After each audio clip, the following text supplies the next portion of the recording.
Setelah berbicara, Qin Yichen mengangkat tangannya, dan cahaya dan bayangan jatuh, dan penduduk desa yang terpana bangun satu demi satu. Di mana kecemerlangan bersinar, semua penduduk desa pulih. Seseorang mengusap dadanya yang berlumuran darah dengan tangannya, dan wajahnya penuh dengan seruan. Aku tidak mati. Aku benar-benar tidak mati. Aku sudah melakukannya sekarang. Siapa yang memberitahuku apa yang terjadi? Seorang lelaki tua dengan kepala putih dan rambut putih tiba-tiba berdiri dari tanah. Tetapi tiba-tiba bangkit. Dia melompat hampir 2 meter jauhnya. Dengan perubahan yang luar biasa, tangan lelaki tua itu gemetar karena kegembiraan.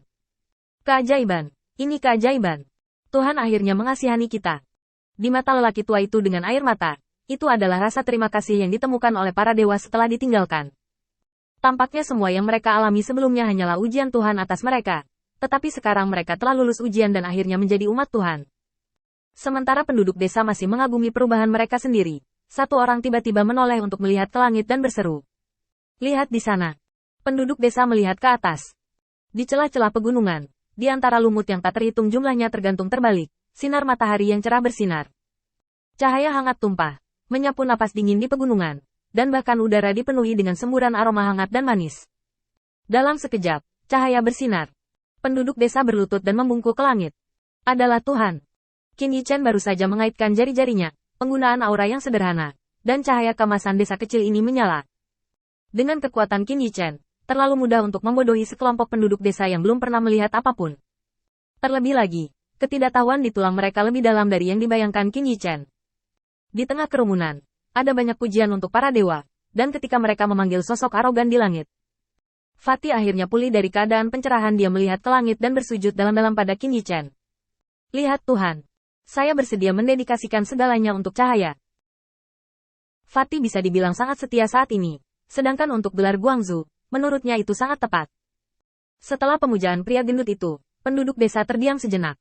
Segera, semua orang membungkuk ke tanah, berteriak serempak ke langit. Lihat Tuhan. Qin Yichen melambaikan tangannya dengan ringan, dan cahaya lain bersinar. Hanya saja kali ini, tidak ada aura dalam cahaya dan bayangan untuk membantu mereka pulih dari cedera fisik mereka. Ini hanya membodohi mereka. Bangun. Tenang dan damai. Hanya setelah mendengar 3 kata ini, seluruh tubuh menjadi sangat rileks, seolah-olah mandi di sumber air panas. Suaranya lembut, tetapi ada juga keagungan yang tidak perlu dipertanyakan lagi. Penduduk desa berdiri bersama seolah-olah tubuh mereka di luar kendali. Menatap kerumunan di bawah, Qin Yichen dengan cepat melewati semua jenis pidato tongkat dewa di benaknya, dan membuat kata-kata di tempat. Cahaya melindungi semua makhluk. Selama ada cahaya di hatimu, kamu bisa bergabung dengan gereja Dewa Cahaya. Percayalah pada cahaya. Kamu juga bisa menjadi cahaya. Dengan berkat cahaya dan bayangan, kalian semua percaya pada Dewa-Dewa Cahaya. Tunggu, apakah kamu ingin bergabung dengan Lord of Light-ku? Tidak ada penghujatan di wajah Qin Yichen, hanya sepotong kesalehan. Perlahan membuka tangannya dan mengangkatnya ke langit. Seolah memeluk kecemerlangan langit. Tidak perlu memikirkan, Qin Yichen juga mengetahui pilihan apa yang akan dibuat oleh penduduk desa ini. Di dunia yang didominasi darah ini, hanya dengan berlindung dalam nama dewa tertentu Anda dapat memperoleh persetujuan Tuhan dan menyingkirkan kehidupan yang membosankan itu.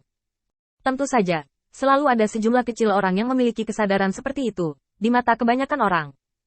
Mereka bahkan tidak tahu mengapa mereka bergabung, bahkan mungkin hanya untuk mendapatkan beberapa keuntungan sepele. Itu adalah ide sederhana yang membuat penduduk desa berlutut. Saya bersedia menjadi orang yang percaya pada Lord of Light. Setelah Qin Yichen selesai berbicara, dia melihat ke bawah, dengan ekspresi tenang di wajahnya. Tidak ada yang salah dengan senjatanya, dan yang salah ada pada semua orang. Hari ini, kamu menunggu saat untuk mempelajari inkubasi kristal ajaib, dan bantu aku menangani kuil suci dan para dewa Olympus. Setelah berbicara, Qin Yichen langsung pergi.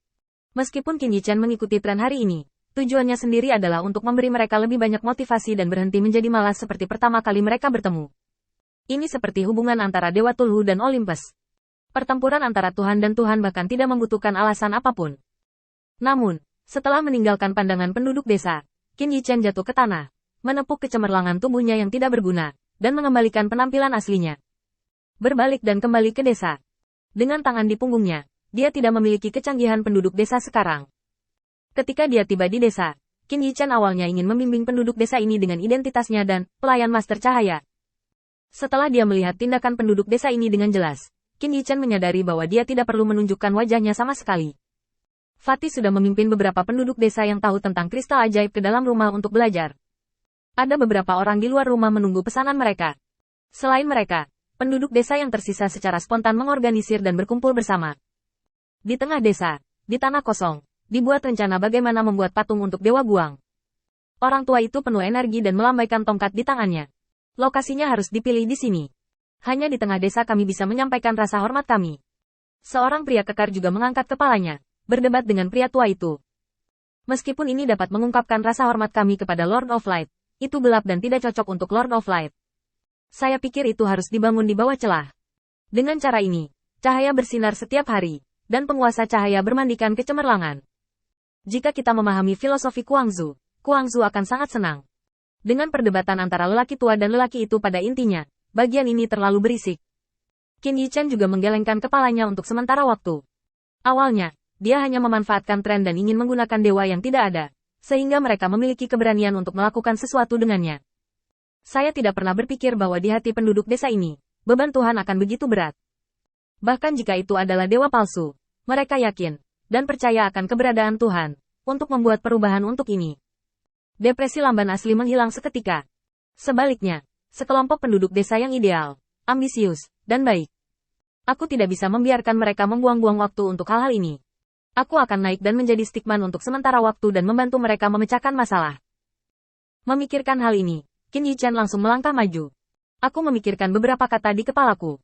Seperti, rasa hormat tidak di permukaan dalam hati, dan omong kosong lainnya.